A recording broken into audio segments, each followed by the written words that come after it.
Hi, everybody. I'm David Vonderhaar, Studio Design Director at Shere. And I'm Miles Leslie, MP and Blackout Producer at Shere. We are here to give you a new map briefing, this time for Alcatraz, brand new Blackout map.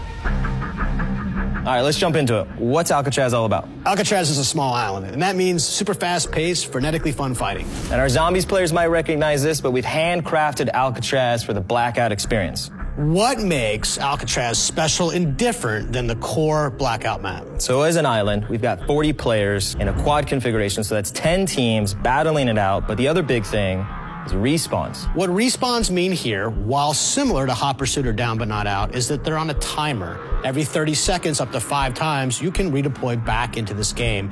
You're not waiting for the map to collapse. All right, Vaughn, everyone wants to know, are there zombies? Are there zombies?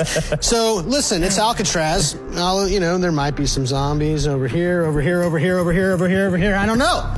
You have to find out for yourself. The other big change is how you deploy. Are you telling me that we no longer have a helicopter flight path over the island? That's right. You and your squad are going to deploy from randomly spawned portals over the entire island. And from those portals, you can reach any spot.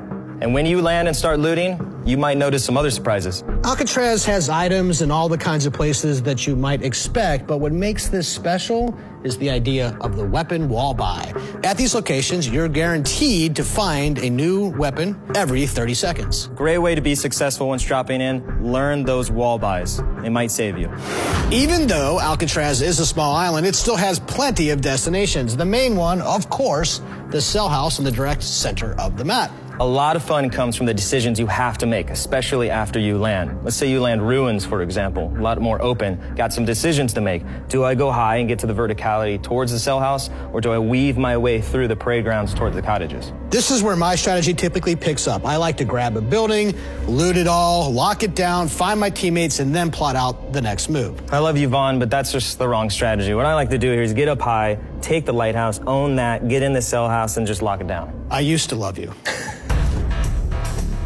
Alcatraz has some very special map features of its own, like the tram. I love this thing. So we talked about that verticality. If you land docks and you want to run your way all the way up, you're going to have to weave through these stairs and get all the way up there. It's going to take a little bit of time. Or try to get to this tram, get all the way up there, and if the circle's pushing you back down, grab that tram, ride it all the way down.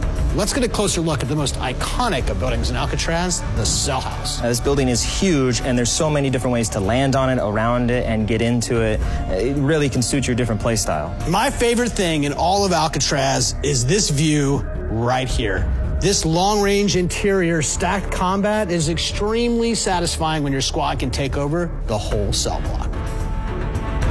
Alcatraz has some of the best room-to-room, building-to-building combat that you'll find. And in between those buildings, you're really going to get this sandbox of different types of experiences, compact and kind of joined together. If we take a look here, got these roads that cut through, but you might experience some more longer-range combat. But if you're moving your way up the island, up these stairs, that's going to be a different experience. Normally when I'm looking at cliffs like this, I got to go around, but is this something that's actually traversable? Absolutely. We really want to reward the player for taking risks in this sandbox, and if you mantle those up, you might outsmart someone that's taking the more traditional route on the stairs. This is really what makes Alcatraz special. If the tactics that you're using in the moment are not working out so well, you're not that far away from trying a different approach. Alcatraz is really intense, close range, super fast action right out the gate.